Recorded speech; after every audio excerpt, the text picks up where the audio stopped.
Hello, this is Jim Hogue, MFT.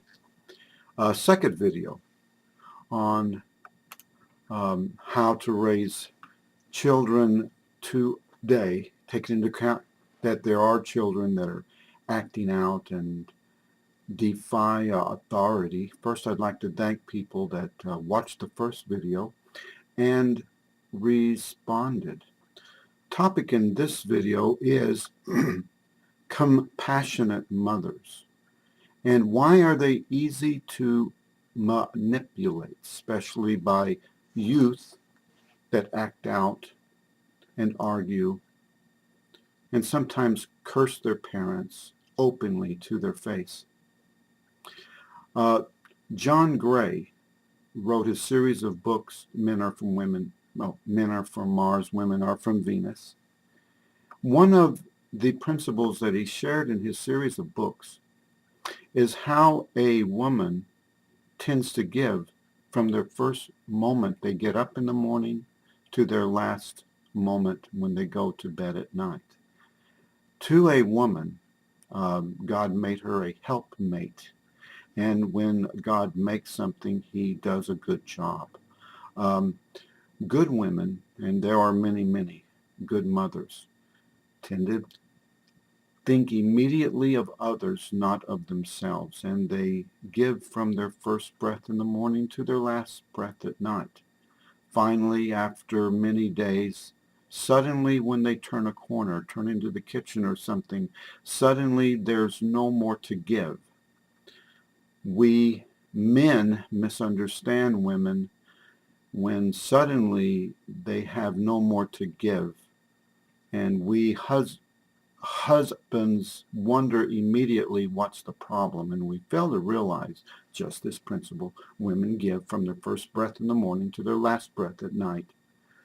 Well, and the mother is the seat of compassion in the home. We men know very well when we have a home, a building we call a house. That house is not a home till the woman we love enters that home. And it's her mere presence that makes the building, the house, now be a home. It is a wonderful thing.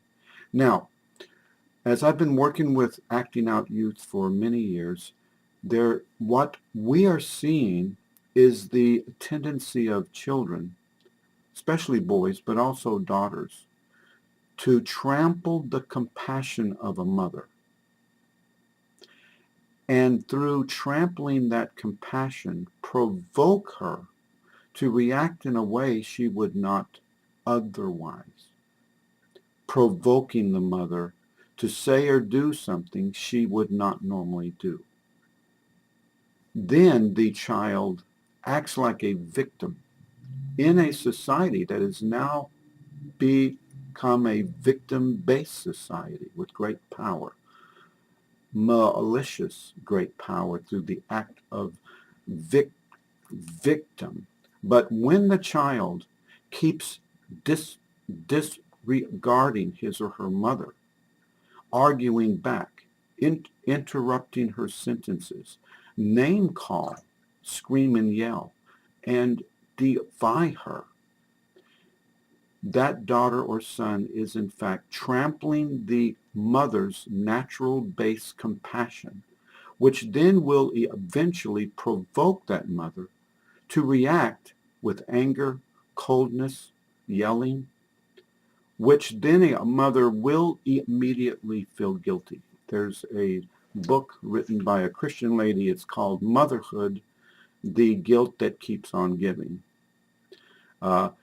It is interesting to find moms have such a base of compassion that they're easy, actually, to provoke to feel guilty. So the child that's rebellious and has a support system supporting that child as victim, making it mom's fault, when, like we said in the first video, mom loves this child more than any other person on the planet. Well, the child tramples mom's base compassion, provokes her to react in a way she would not oth- oth- otherwise, then mom feels guilty. The kid immediately acts like he or she now is the victim and gets other people to take his or her side that he or she is the victim and that mom is unreasonable and unloving. Thus, the child leads mom on the leash of the guilt that the child induced in that mother. Uh, many moms do agree when they hear me say this. It answers a lot of questions, um, and I see it, we see it often and often. So be aware, moms, you have a tendency to feel guilty, and you need support, not a society that takes the side of the child, excuse me, as victim, making it your fault. There needs to be a man, excuse me, a system that stands up for you and tells your child you are not going to speak to your mother that way. All right, this is a principle shared in today's video. Wish you well. There are more videos coming. Thank you very much.